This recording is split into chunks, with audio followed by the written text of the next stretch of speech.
Okay, हाय तेजस्विनी, कैसे हो आप? मैं एकदम ठीक हूँ। आपका नया शो आ रहा है भीमा, कितने एक्साइटेड हो वो शो? मैं बहुत एक्साइटेड हूँ, मुझे बहुत मज़ा आएगा उसमें काम करके। वाओ। आप कुछ बताना चाहोगे आपके लिए कितना मुश्किल रहा, मतलब फिल्म शूट करना और भीमा के कैरेक्टर को प्ले करना, कुछ बताना चाहोगे आप? वो मुश्किल तो नहीं था, लेकिन मुझे बहुत अच्छा लगा वो कैरेक्टर करके। वो इतनी उससे इंस्पायर थी, तो मेरा मन कर रहा था कि हाँ, मैं करूँगी वो शो। क्या बात है। भीमा जिस तरह का शो है, तेजस्विनी आपसे जानना चाहूँगी, बहुत पुराने ज़माने का दृश्य दिखाया जाएगा हमें, तो उस ज़माने से आप कुछ रिलेट कर पा रहे हो? आपके मॉम डैड कुछ बताए और शूट पे किस तरीके से आप सभी के साथ में बॉन्ड है आपका? मेरे को यहाँ पर ये करके ऐसा लगता है गाँव की फीलिंग आती है, वाह। और वैसा लगता है कि वो अच्छा लगता है इधर ऐसे करके, और गाँव की फीलिंग आती है। मैं चाहती हूँ, मेरे को शौक़ है कि हाँ, मैं पढ़ूँगी, लेकिन जैसे बाबा साहब से इंस्पायर होके मैं कर रही हूँ, तो मुझे वैसा ऐसा मजबूती महसूस हो रही है। रियल लाइफ में मतलब आप तेजस्विनी से और भीमा से कितना मतलब एक साथ मैच खाते हैं, मिलते हैं, दोनों इक्वल सेम है कि आप तेजस्विनी अलग है और भीमा अलग है? वो दोनों एक ही है। वाओ। ऑन सेट की बात करें, आपके जो रियल लाइफ में मॉम डैड से अलग रियल लाइफ में जो इस सेट पे मॉम डैड है, उनसे किस तरीके का आपका बॉन्ड है, क्या कुछ सीखने का आपको मिलता है? इसका तो डिफ़िकल्ट है। क्या था? मतलब कि यहाँ पर कुछ अलग ही होता है, वहाँ पर कुछ अलग ही होता है, लेकिन एक जैसा नहीं होता। अच्छा तेजस्विनी, आपसे जानना चाहूँगी, आप बड़े होकर क्या बनना चाहोगे? मेरा जवाब है एक्टर। क्या बात है। और लास्टली कुछ कहना चाहोगी? भीमा आपका शो बहुत जल्द आ रहा है 6 अगस्त को, क्या कुछ कहोगे आप ऑडियंस से, आपके जो नए फैन बनेंगे? मैं ये कहना चाहूँगी कि हमारा शो देखना मत भूलिएगा। हमारा शो भीमा है, 6 अगस्त से आ रहा है, सोमवार से शुक्रवार रात 8:30 बजे, सिर्फ NTV पर। Thank you. Okay, so first of all welcome to our channel and congratulation for the new show, बहुत जल्द आने जा रहा है। तो स्टार्ट करेंगे अमित सर। समिता मैम, क्या कुछ कहना चाहेंगे आप ऑडियंस से? सबसे पहले बहुत बहुत धन्यवाद। क्या कुछ कहना चाहेंगे? नया शो आ रहा है, ऑडियंस बहुत ज़्यादा एक्साइटेड है कि नया यूनिक शो ला रहे हैं, जो कि 80s के दशक का शो दिखाया जाएगा, दृश्य दिखाया जाएगा। सो सबसे पहले ये जानना चाहूँगी, क्या कुछ कहना चाहेंगे? नया शो आ रहा है हमारा भीमा, और इसमें आपको बहुत ही मज़ा आने वाला है, क्योंकि मज़ा के साथ साथ आप बहुत कुछ इससे आप इंस्पायर्ड भी होंगे, क्योंकि एक गरीब फैमिली की बच्ची जिसके सपने जो हैं वो शिक्षा के थ्रू जो पाना चाहती है, और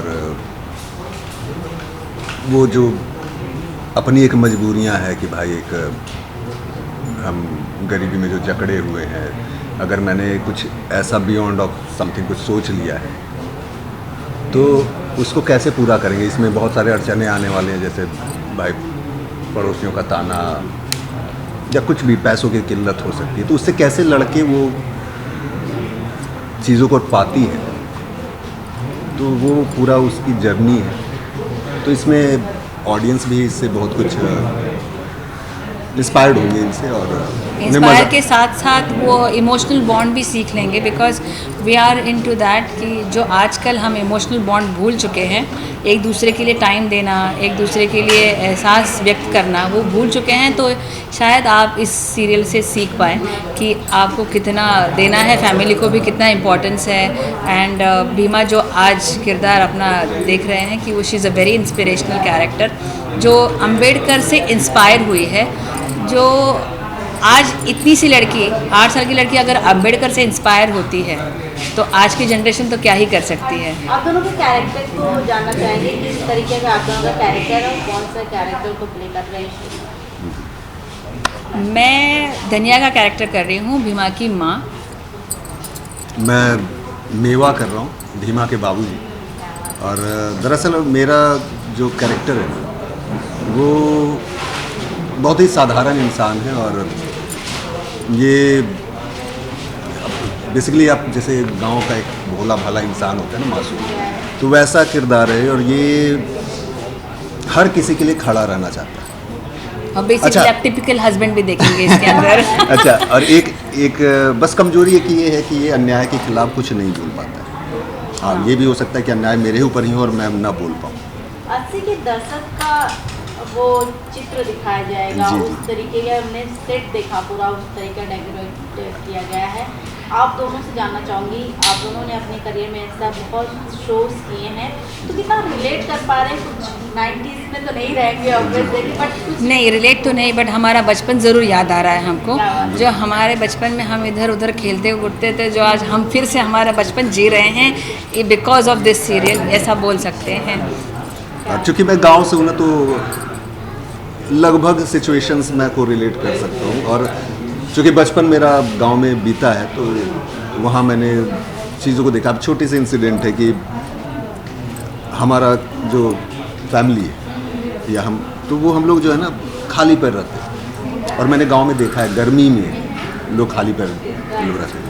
वो कुछ खास ऐसा फंक्शन होता था तब वो चप्पल उप्पल कुछ मिल जाता था तो पहनते थे। इनकी वजह से ही मुझे बहुत यूपी वाला जो फील है तो आते रहता है, and I just keep on learning because मैं महाराष्ट्रियन हूँ और मुझे तो एकदम ज़ीरो नॉलेज अबाउट यूपी, तो ये मुझे सिखाते रहते हैं और मैं सीखती रहती हूँ। और फैमिली बॉन्डिंग जो है ना, कि बहुत जल्दी जो फैमिली बॉन्डिंग बनी है उनका श्रेय इनको जाता है। अब भीमा पे आते हैं, एक 8 साल की लड़की के साथ रोल करना चैलेंजिंग, कितना चैलेंजिंग हो जाता है सेट पे, उसे हर चीज़ समझाना, तो आप दोनों को मज़ा आता है कि चैलेंजिंग लगता है? कुछ बताना चाहेंगे आप? चैलेंजिंग नहीं बोल सकते, वो भी हमारी तरह ही बहुत ही आगे है, हम उससे सीखते हैं भाई। Exactly. कि वो कभी कभी थोड़ी बहुत हो जाती है नर्वस, उसको बहुत मनाना पड़ता है, अभी ऑब्वियसली बच्ची है तो, लेकिन उससे ही बहुत कुछ सीखने मिल जाता है। उसका जो पिकअप है, कोई भी कैरेक्टर अगर लाइन समझा दी एक दो बारी, बड़ा नहीं ये इमोशन नहीं चाहिए, ये इमोशन चाहिए, तो वो तुरंत ले लेती है। एंड देन हम भी चलो अरे चलो कर ली बच्ची ने, अनएक्सपेक्टेड हो जाता है कि एक 8 साल का बच्चा कर ले, बट वो कर लेती है, तो वही उसमें प्लस पॉइंट सबसे ज़्यादा अच्छा है। And she is basically very talented. मतलब हाँ। अब डे फर्स्ट की बात करूँ ना मैं, तो मॉक शूट में हम लोग पहली बार मिले थे, और स्मिता भी कोरिलेट करेंगी चीज़ों से। एक छोटा सा सीक्वेंस है जिसमें मैं उसे डांटता हूँ और वो बड़े प्यार से मतलब बाबूजी बोलकर आती है और पीछे कंधे पर, वो बहुत इमोशनल हुआ था। वो मैं रियल वाला रो पड़ी थी, मतलब- बहुत इमोशनल कर देती है बच्ची।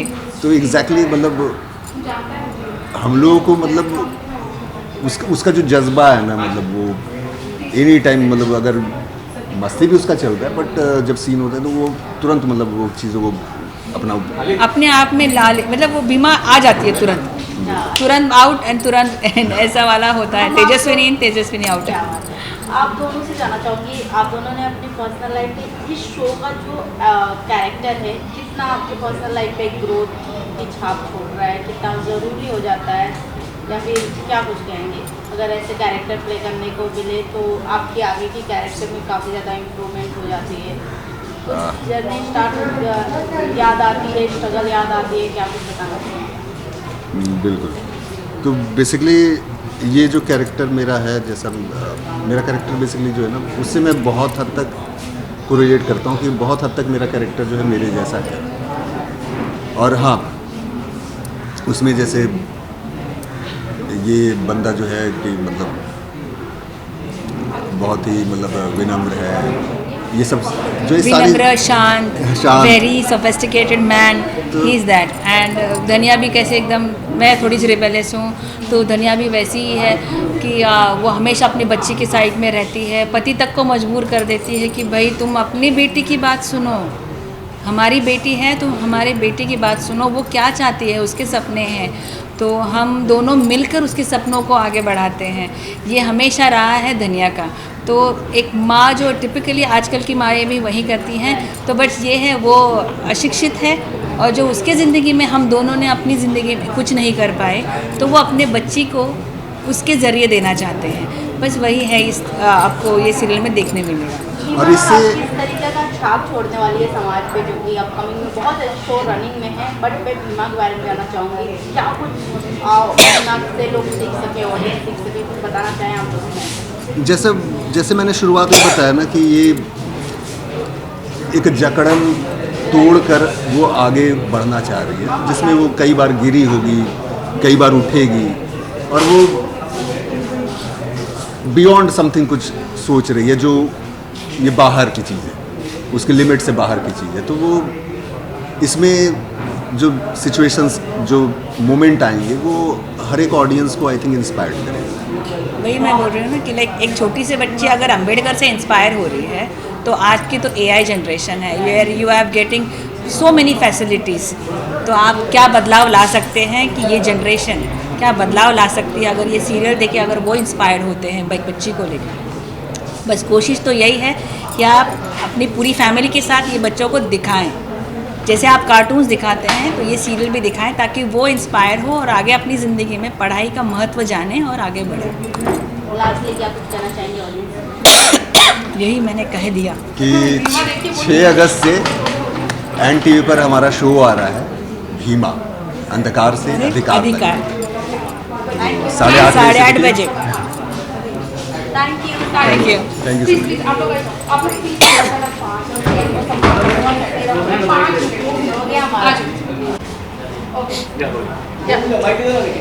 नहीं ये माइक में कैप्चर होगा, नहीं तो वो Okay, so we'll start. Okay, thank you everyone. मैं आप लोग का खड़े होकर के, मैं शायद वो फ्रेम नहीं बैठेगा इसलिए मैं बैठ के बात कर रहा हूँ, तो मैं खड़े होकर के आप लोग को एड्रेस करता। First of all thank you very much for coming and attending our event today. और हम लोग काफ़ी टाइम से काफ़ी इवेंट्स हम लोग लखनऊ में कर रहे थे, क्योंकि हमारा फोकस थोड़ा हिंदी हार्ट एंड मार्केट था, बट आई थिंक काफ़ी टाइम के बाद बॉम्बे में हम लोग मिल रहे हैं। So again I would like to thank you all for the consistent support which I have got from you guys. And today, yes, we have NTV launches have been very different from any other channel in the category itself. And I am sure कि जैसे आप लोग को उम्मीद है, हमारी audience भी हमसे वो उम्मीद रखती है कि जब NTV कोई शो लेकर के आएगा तो वो सबसे अलग होगा। कुछ अच्छा बनाने की तो सब लोग कोशिश करते हैं कंटेंट, हम कुछ सच्चा बनाने की तरफ बढ़ रहे हैं और कुछ ऐसी कहानियाँ कहना चाहते हैं जो लोगों के दिलों को छू जाए, कुछ सीख मिले, कुछ उसमें तथ्य हो। सिर्फ कहानियाँ एंटरटेनमेंट के लिए तो हमें कहनी ही हैं, पर अगर उसके साथ साथ अगर हम दर्शकों का मन छू सकें और अगर उनके जैसे घर में अगर कुछ ऐसी कहानियाँ जो कह सकें जिनसे बच्चों को सीख मिले और बड़े भी ये कह सकें कि हाँ देखो ये भी चीज़ें होती थी। आज की डेट में NTV is the only channel to tell सच स्टोरीज।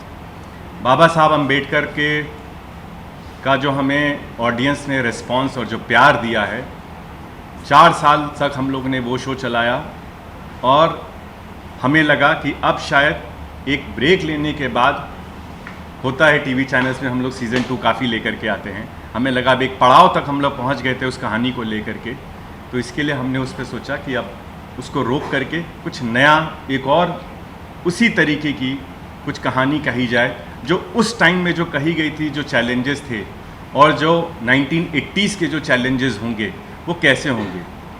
बाबा साहब ने जो भी कुछ किया उसके हिसाब से उन्होंने एक रास्ता दिखाया था, पर उस रास्ते पे आगे लोग कैसे चले और फिर क्या हुआ, ये कहानी उसके इन एंड अराउंड है। मैं कहानी के बारे में रिक्वेस्ट करूंगा राज जी और शांति जी से कि वो लोग बताएं, मतलब मैं सिर्फ चैनल चलाता हूं, बाकी तो आप लोग का है, तो आप लोग प्लीज़।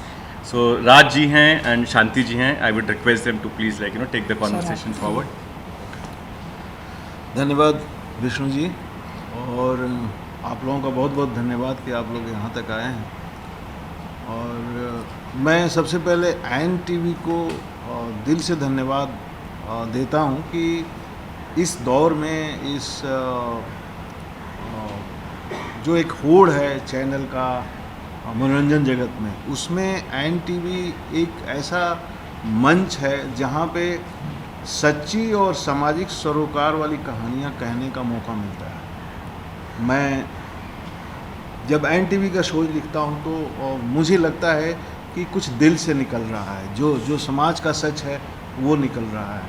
और मनोरंजन उद्देश्य है, लेकिन एक ऐसा मनोरंजन जिससे लोग जुड़ सकें, जिससे उनका दर्द, उनके सुख दुख में हम शामिल हो सकें अपनी कहानियों के माध्यम से।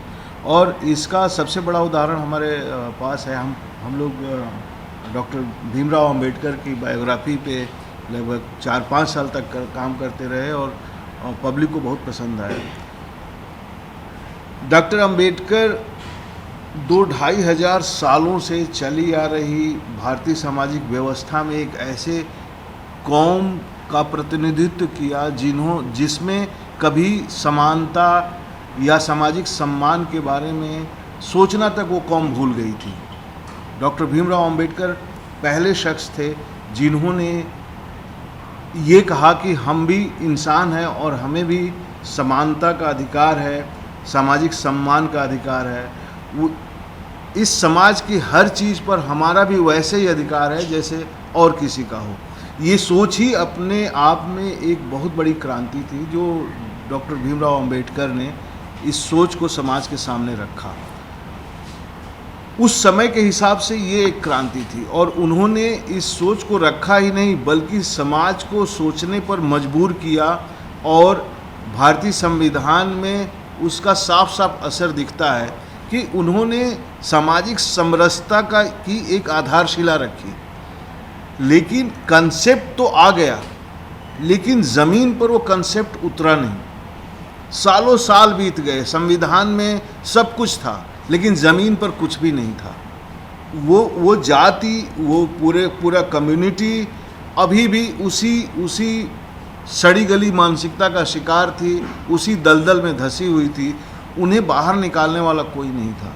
हम लोग 1980 का काल इसलिए पकड़े हैं क्योंकि देश को आज़ाद हुए 30 साल हो चुके हैं, फिर भी कुछ भी नहीं बदलाव आया है। और आप लोग, कुछ लोग आप में से उस समय वयस्क हो चुके होंगे, कुछ लोग नहीं हुए होंगे, लेकिन उस दौर की बहुत सी कहानियाँ आज भी आप पेपर कटिंग निकालिए तो आपको बहुत सारे उनके ऊपर होने वाले अत्याचारों की कहानियाँ मिल जाएंगी। कहीं सामूहिक नरसंहार हो रहा है, कहीं उनकी बस्ती जला दी गई, कहीं किसी औरत को नंगा गांव में घुमा दिया गया। इस तरह की कहानियों से 80 का दशक भरा पड़ा है। तो हमने उस काल को पकड़ा कि कंसेप्ट आ गया, संविधान में जगह मिल गई, ज़मीन पर कब जगह मिलेगी उनको। और 80 के दशक में ही कुछ ऐसे चरित्र उनमें से निकलने लगे, पैदा होने लगे, जो बाबा साहब के सपने को ज़मीन पर उतारने का काम किए।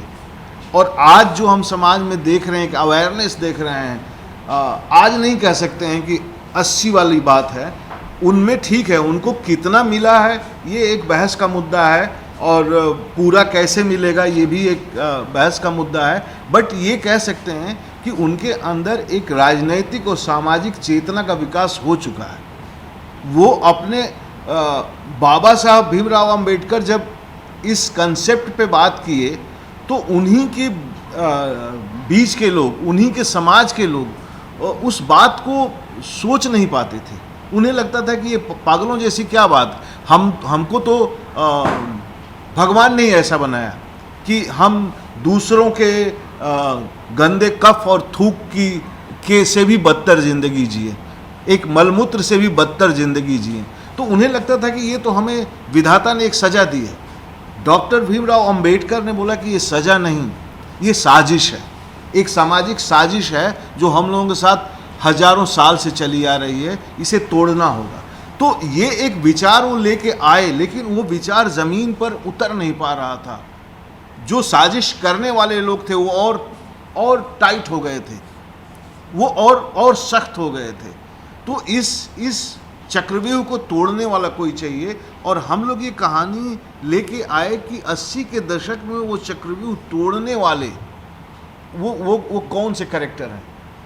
तो हमारी नायिका एक बच्ची है जिसके अंदर, जैसे बाबा साहब अंबेडकर के बचपन में ही वो बीज उगने लगे थे, वही बीज हम उस बच्ची में देख रहे हैं, और वो कैसे बाबा साहब ने एक मंजिल तक अपनी बात को ले आके छोड़ा है, उसको कैसे सब तक पहुंचा है, अपनी ही नहीं पूरे समाज के हर हिस्से में उस चीज़ को, समरसता के सिद्धांत को कैसे लेकर आए, उनके जो अधिकार हैं उसको कैसे उन तक पहुंचाए। तो हम इस बच्ची के माध्यम से, और सामाजिक जो सच था उस समय का, और आज भी कम या ज़्यादा स्थितियां बहुत बदली नहीं हैं, आज भी हैं, तो हमारी कोशिश है कि हम एक सच्ची कहानी दिखाएं जो मनोरंजन भी करें, क्योंकि कोई भी कहानी जो होती है आदमी को इंटरटेन करती है, लेकिन अगर उसमें सच्चाई होती है तो उसकी वो अपनी कहानी बन जाती है, वो उसे प्रेरित करती है, उसे प्रेरणा देती है, वो उसे अपने आसपास देखने पर मजबूर करती है, और वो एक समीक्षात्मक माहौल पैदा करती है। जो देखने वाले हैं वो अपने इर्द गिर्द की स्थितियों को देखकर एक समीक्षात्मक भावना में जाएंगे, और हम ये नहीं कह रहे हैं कि हम अपने इस शो से क्रांति कर देंगे, हम बस ये कह रहे हैं कि एक बार फिर से सच पर सोचने को मजबूर करें अपने इस प्रयास से। तो हमारी कोशिश ये है, इसलिए हम 80 का दशक पकड़े हैं, और उस समय का सामाजिक जो व्यवस्था थी, सामाजिक जो संरचना थी उसको पकड़े हैं, और ये उत्तर प्रदेश के, पूर्वी उत्तर प्रदेश के एक इलाके की कहानी हम कह रहे हैं। तो इसमें हमारे गांव का सच, संविधान का सच, सत्ता का सच, इन सारे समीकरणों को मिला करके एक कहानी बना रहे हैं, जिसकी नायिका है Bhima.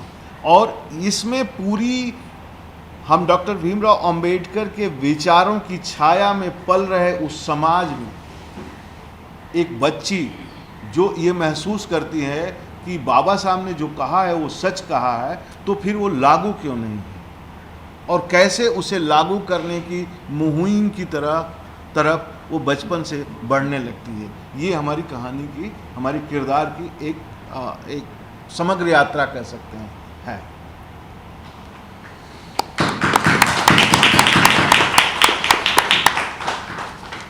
So now we will have the artist.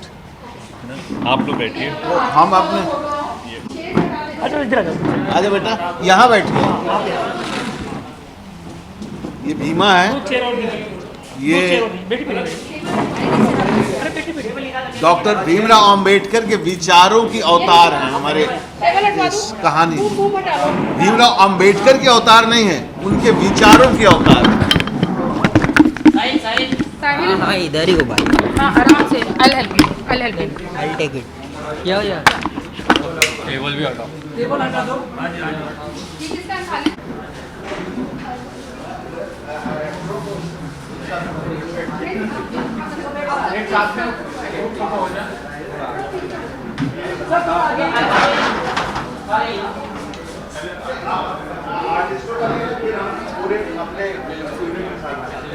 Look centre यहाँ पे देखिए, यहाँ पे लुक सेंटर यहाँ Visuals में यहाँ पे देखिए।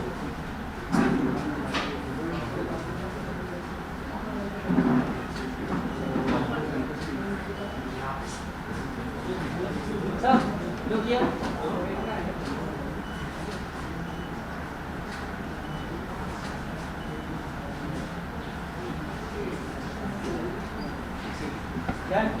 आगे साथ में ग्रुप में ग्रुप को टाइम देगा। तो T1 तुम अपना इंटरव्यू बता।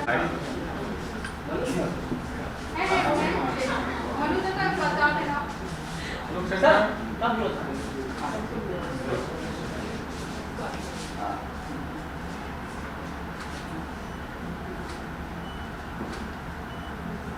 Sir look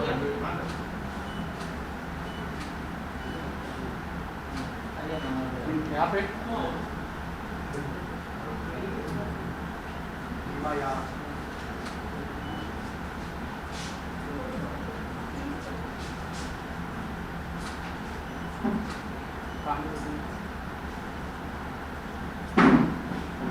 thank you. Thank you. T1